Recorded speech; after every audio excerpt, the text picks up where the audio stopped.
começando mais um programa Sexta da Saúde e o tema de hoje é sobre uma doença que afeta milhões de pessoas no mundo, que é a doença do Alzheimer.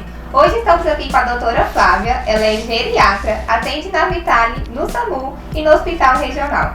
Doutora, o que é a doença do Alzheimer?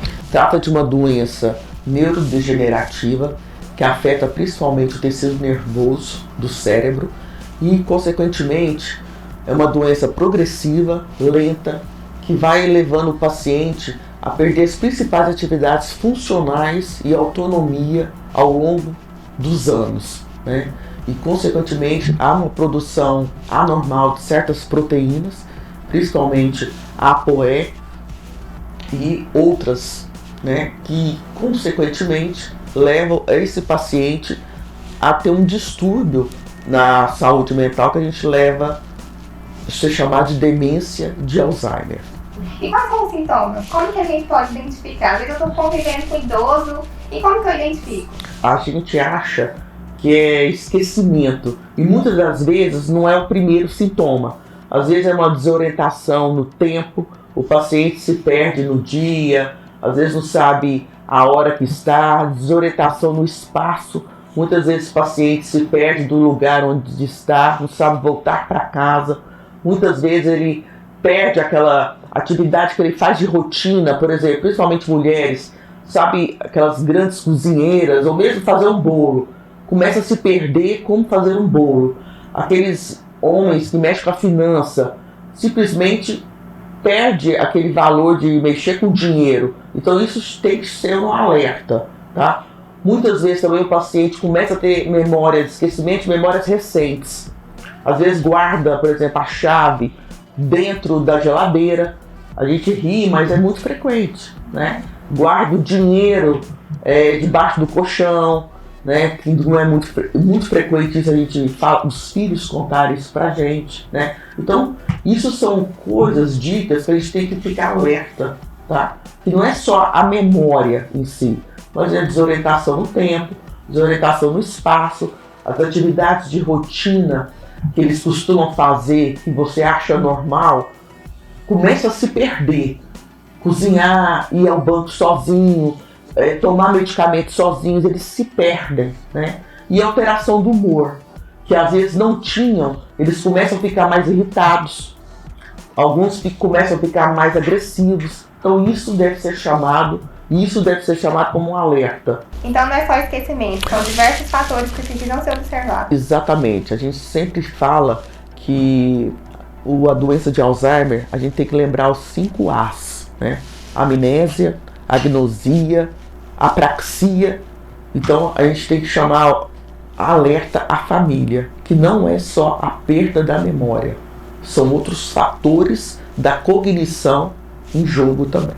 Existem fases do Alzheimer, né? Nós temos 3 fases que a gente passa a identificar do Alzheimer. A fase leve, essa fase leve é quando inicia a doença de Alzheimer. O paciente ainda não perdeu a função de atividade diária desse paciente. Ele ainda come sozinho, se veste sozinho. Existe uma perda da memória recente, mas os familiares estão acompanhando, mas ele faz as coisas entre si sozinho, tá? Sem muita ajuda. A fase moderada é que o paciente já tem uma perda de memória importante, né? E o paciente já começa a precisar de ajuda na hora do banho, na hora da comida, na hora de tomar as medicações.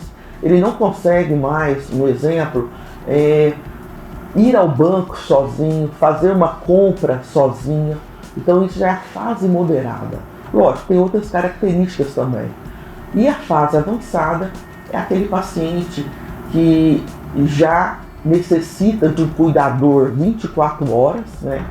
Ou, na maioria das vezes, é a própria família que está junto desse paciente, que ele precisa sim de uma ajuda para se vestir. Esse paciente já está em uso de fraldas, ele às vezes precisa de uma sonda nasointeral, né, para se alimentar, que não consegue mais colocar o alimento na boca, já está engasgando bastante.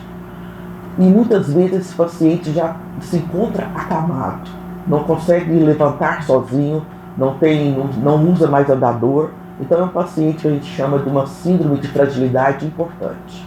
A senhora hoje recebe muitos pacientes com Alzheimer no consultório? Bastante, Isabela. Hoje a gente tem o número de pacientes com doença de Alzheimer aumentou bastante. Talvez pela pandemia, que ficou um pouco, assim, com a pandemia, assim, houve uma exacerbação, que eu digo, né? Talvez a depressão apareceu mais, e com a depressão é um fator de risco para ter a doença de Alzheimer. Eu acho que isso apareceu mais. As famílias, por ter mais contato com os pacientes idosos, né, ficaram mais em convívio. Eu acho que isso alertou mais. A pandemia houve um chamamento maior. Então, com isso, os familiares passaram a observar mais os idosos, os familiares, os avós, a mãe, o pai. Então, com isso, teve um alerta maior. Então, eu recebo bastante no consultório, nos ambulatórios, pacientes que estão iniciando a doença de Alzheimer. E como que esse paciente se comporta? Então, muitas vezes, quando chega com os familiares que se queixam que o paciente está esquecido e está meio perdido e confuso, porque em si o paciente não percebe isso, né? É interessante relatar, gente, que o paciente com a doença de Alzheimer, ele não percebe que está acontecendo o esquecimento, não percebe que ele se perdeu, né? Não percebe, por exemplo, que ele escondeu a chave, ele guardou a chave na geladeira. Então, ele não tem esse senso. Então, mais um motivo para chamar a atenção de todos vocês. Por exemplo, ele se perde na volta para casa, foi ao supermercado ou à padaria, ele não sabe voltar para casa. Então, ele não tem a noção do que está acontecendo, tá? E muitas vezes não adianta a gente brigar. Tá lá. A gente tem que ter calma nessa hora e procurar um especialista que saiba lidar com isso. E muitas vezes o paciente está repetindo várias vezes a mesma palavra, a mesma frase, num curto espaço de tempo. É diferente você ter um lapso de memória, opa, esqueci, e daqui a pouco você lembra. Só que o paciente com doença de Alzheimer não, ele esquece palavras, ele está vendo, por exemplo, um fato, um objeto, ele não sabe lembrar o nome do objeto. E ele também não vai reconhecer o objeto, ele fala outro nome do objeto. Então isso é muito interessante a família ficar de olho nisso e começar a perceber isso, tá? Então isso chama de agnosia. Então ele não lembra, ele sabe o que é o objeto, só que ele não lembra o nome do objeto. E muitas vezes ele repete várias vezes a mesma história, a mesma palavra, não reconhece o nome do neto, num curto espaço de tempo. Então isso deve chamar atenção. Muitas pessoas acabam confundindo Alzheimer com a demência. Tem diferença? Ótima pergunta. A doença de Alzheimer para a demência, quando a gente fala em demência, é quando aquele paciente perdeu a funcionalidade, né, e a autonomia. É quando ele depende de outrem, depende de alguém para sobreviver. A doença em si, Alzheimer, é aquele paciente que convive sozinho, pode dirigir um carro. O paciente com Alzheimer em si, doença de Alzheimer, se ele tiver autonomia, tá tomando as medicações, mas ele tiver sã e consciente, ele pode fazer as coisas de casa? Sim, tá? Mas a demência não. A demência é perda da funcionalidade, das atividades diárias, de rotina, da vida diária e da autonomia. Então isso é importante ser lembrado. Isso chama demência.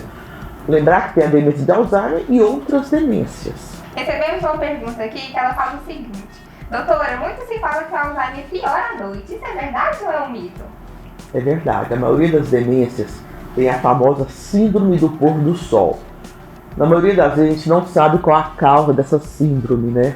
Explica pelo ciclo sono-vigia ou às vezes pela produção da melatonina. Então, sempre é bom, na maioria das vezes começa entre às 15 horas, às 16 horas, observar como é que esse paciente com tipo de demência está acontecendo com ele. Se teve algum gatilho na parte de manhã, se teve algum estresse com esse paciente, se ele não tomou alguma medicação, se ele está com alguma mudança de comportamento, alguma infecção. Então isso tem que chamar atenção, porque ele vai nessa síndrome do pôr do sol. Ele pode estar, Por exemplo, muitas vezes o paciente fica mais agressivo, fica muito agitado. Então isso a gente relata muito, algumas famílias trazem esse paciente para o consultório com essa preocupação. Então muitas vezes a gente tem que descobrir a causa que deu essa síndrome do pôr do sol. E como que a família pode ajudar nessa situação? Então muitas vezes a gente tem que descobrir a causa do que está acontecendo, essa agitação desse paciente, tem que procurar um especialista e averiguar o que está acontecendo, se houve uma mudança de comportamento, como é que está esse paciente, se está desidratado, se ele está, por exemplo, tomando as medicações corretas, se está dormindo demais. Muitas vezes esse paciente não tem a noção do dia e da noite. Então, o que eu falo a maioria das vezes para as famílias? Durante o dia, abre as janelas, não fica aquela casa totalmente escura, porque o paciente não tem a noção do dia e da noite que tem a demência.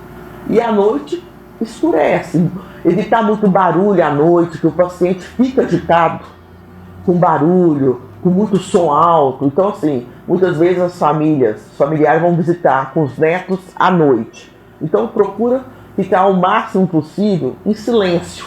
Não em silêncio que eu faço, não muito barulho, muita coisa no chão, porque isso vai atrapalhar o paciente que apresenta esse tipo de demência, tá? O paciente fica agitado, porque ele não gosta muito de barulho. Tá? Outra coisa também, objetos espalhados na casa também, isso atrapalha, porque o paciente não está acostumado com isso. Por isso que eu falo que a casa do paciente, da pessoa idosa, quanto mais limpa, melhor. Quando eu falo limpa, gente, não muito móveis, quando o paciente anda, muitos objetos na casa, tem que estar limpa, o chão não escorregadio, para evitar tanto queda e mudanças de, vamos dizer, qualquer tipo de mudança de, por exemplo, de objeto do lugar. O paciente com esse tipo de demência, ele percebe-se, tá? E aí, consequentemente, muda. Então, quando a gente convive com um idoso que tem Alzheimer, a gente tem que mudar os hábitos. Perfeito, tem que ter uma rotina. Boa colocação, Isabela. Tem que ter uma rotina, tá?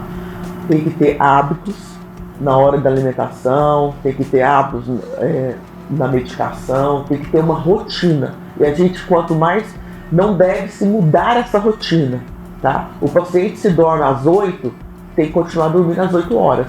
Não é porque tem uma festa, esse paciente vai dormir às 10 horas, tá? Deve ter uma rotina. Doutor, há um estudo que fala que a proteína beta-amiloide é uma das principais características da doença de Alzheimer. Explique pra gente sobre isso. Perfeito. Uma das características da doença de Alzheimer é a produção anormal dessa beta-amiloide.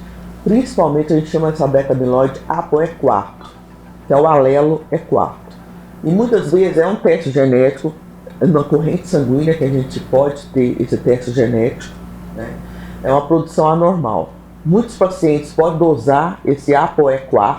O paciente que apresenta esse alelo E4, 50% de chance de ter a doença de Alzheimer no futuro, tá? E muito está estudando sobre essa ApoE4, por quê? Porque já existem algumas drogas, principalmente nos Estados Unidos, que está surgindo, que está produzindo tipo um anticorpo antimonoclonal contra essa proteína, tá? E destrói essa produção anormal dessa ApoE4. Isso é um sucesso, né, para nós, geriatras. Isso veio para, assim, não ter a cura do Alzheimer, porque isso, assim, vários estudos estão nesse sentido de produzir a cura do Alzheimer, mas ainda nós não temos a cura do Alzheimer. Só que essa droga, que é o lecanemab, né, tá aí, né, poucos estudos estão com ela ainda. O custo dela é muito alto, não chegou aqui ainda no Brasil, só para ter uma ideia, de 25 mil. Existem algumas desvantagens, porque assim, o paciente não pode ter a doença já, né? Ela tem que ter vários testes para averiguar se realmente esse paciente pode utilizar a droga. Não pode estar na fase moderada, nem na fase avançada. Então, assim, existem alguns viés contra essa droga. O Alzheimer ainda não tem a cura, mas existe o tratamento de redução da progressão da doença. E quanto mais cedo for o tratamento, melhor será, como se diz, a qualidade de vida desse paciente. Hoje em dia a gente tem algumas drogas, né, que são neuroprotetoras, que facilita muito assim, a qualidade de vida desse paciente. Então, quanto mais cedo a gente diagnosticar esse paciente com doença de Alzheimer, mais cedo esse paciente evitará a demência de Alzheimer, certo? Então, muitas vezes chega no consultório da gente o paciente que já está há 3 anos, já chega com a fase moderada. Se ele chegasse para a gente com uma fase, no momento da fase leve, isso seria muito mais fácil para a gente iniciar o tratamento e, quem sabe, não progredir para a fase moderada nem a fase avançada. Certo. Recebemos mais uma pergunta e ela fala o seguinte: quem tem mal de Alzheimer pode tomar café? Sim, mal de Alzheimer, assim, existe muito fake news, né? Sobre o que não comer, o que tomar, sobre mal de Alzheimer. Então, café, isso não impede, você pode tomar café, lógico, existe as regras, quantas xícaras de café você deve tomar da cafeína, assim, mas não tem nada, assim, os guidelines falam, evitar o café para evitar o Alzheimer. Fake news. Não há restrição, tá? Existem algumas coisas, por exemplo, o que é dito na literatura é você ter uma alimentação saudável, isso sim, né? Quando a gente fala alimentação saudável, é a base de proteínas, verduras, legumes e frutas, a base daquela do Mediterrâneo, né? Que é bastante rico em azeite, frutas, proteínas, principalmente de peixe. Isso sim é uma proteção, neuroproteção, para evitar a doença de Alzheimer. Doutora, a pessoa que convive com idoso, após escutar esses sintomas que a senhora falou, como que é feito o diagnóstico? O que ela pode fazer? Se vocês tiverem conhecidos, parentes, familiares, com algum desses sintomas que a gente acabou de falar, hoje, né, ir correndo, estou com Alzheimer. Então tem que tomar muito cuidado com isso. O diagnóstico de doença de Alzheimer é uma coisa muito séria, né? Quando a gente fala séria, não é qualquer especialista que vai diagnosticar esse tipo de doença.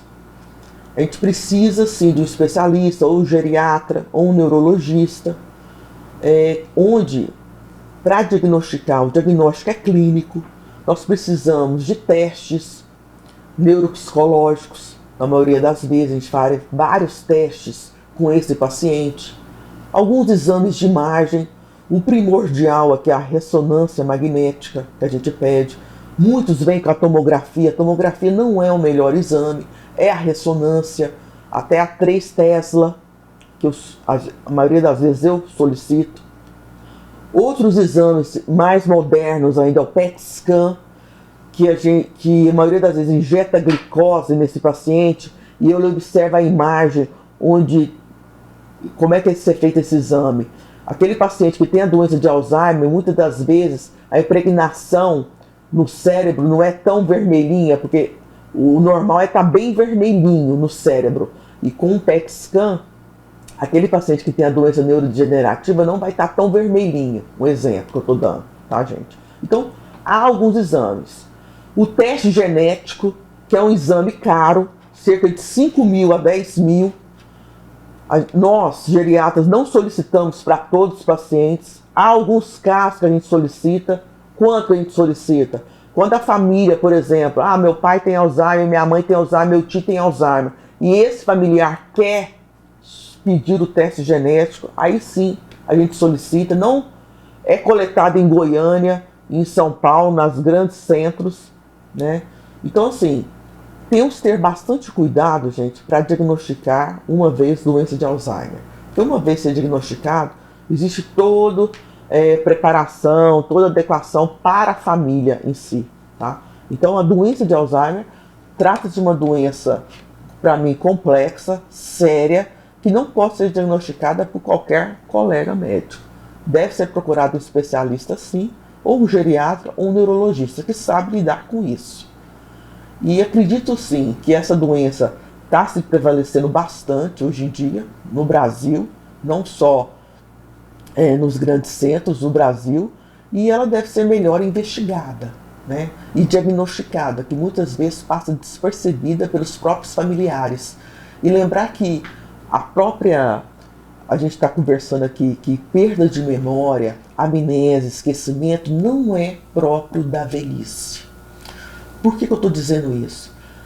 Não existe o termo demência senil. Demência senil não é classificação de demência. Toda demência tem que ter um nome, tem que ter uma classificação, tá? Então é muito sério isso. Envelhecimento não leva esquecimento, não leva perda de memória. Se está existindo perda de memória, é porque algo não está correto. Então tem que procurar sim um especialista. A gente tem desde o déficit cognitivo leve, que é uma perda subjetiva de memória, que tem um tratamento, que tem como recuperar, muitas vezes com jogos de sudoku, jogos de memória, xadrez. Então, assim, existe sim como exercitar essa mente, esse cérebro. A gente brinca, nós da geriatria e da neuro, tem como melhorar o cérebro sim. Como a gente faz atividade física, tem atividade física da mente, do cérebro, que hoje em dia está o boom no Brasil, até no celular. Tem vários joguinhos. Então, quando você fica lá no celular, brincando, vai brincar com jogos da memória. Então, a gente sempre brinca. Fica brincando, então vamos brincar ali para melhorar a sua cognição. Então, perda de memória não é da idade. Desorientação do tempo e do espaço não é da idade. Isso eu deixo apenas um lembrete. Então, perder memória não é da idade, não é da velhice, tá? Fica uma dica aí. Certo. Falando em atividade física, esses dias eu vi um estudo falando que caminhadas ajudam a prevenir o Alzheimer. Como que a atividade física pode ajudar nessa prevenção? Então, a atividade física é essencial, é um dos pilares para tratar qualquer tipo de doença, principalmente a doença de Alzheimer. Por quê? Porque ela libera a serotonina, libera outros neurotransmissores que são neuroprotetores. Então, por isso é extremamente importante a atividade física no idoso. Seja a musculação, que é essencial, a musculação no idoso, com um educador físico ou com um fisioterapeuta, né, para estimular essa produção de neuroprotetores no sangue e, consequentemente, melhora a neuroplasticidade. Então, tudo isso está envolvido, tá? É essencial. Doutor, o Alzheimer ele é hereditário? Então, o Alzheimer, gente, como é que a gente fala que é hereditário? Quando ele acomete abaixo de 60 anos, tem um fator genético associado. Quando ele acomete acima de 60 anos, muitas vezes tem um fator genético, não é tão importante, mas os fatores ambientais, como as doenças, as comorbidades que esse paciente apresenta, o fator genético não é tão importante e outros fatores ambientais associados. Então, se você tem mais alguma dúvida sobre Alzheimer, deixa aqui nos comentários. Aproveita e já deixa o seu like, se inscreva no canal para não perder nenhum próximo episódio.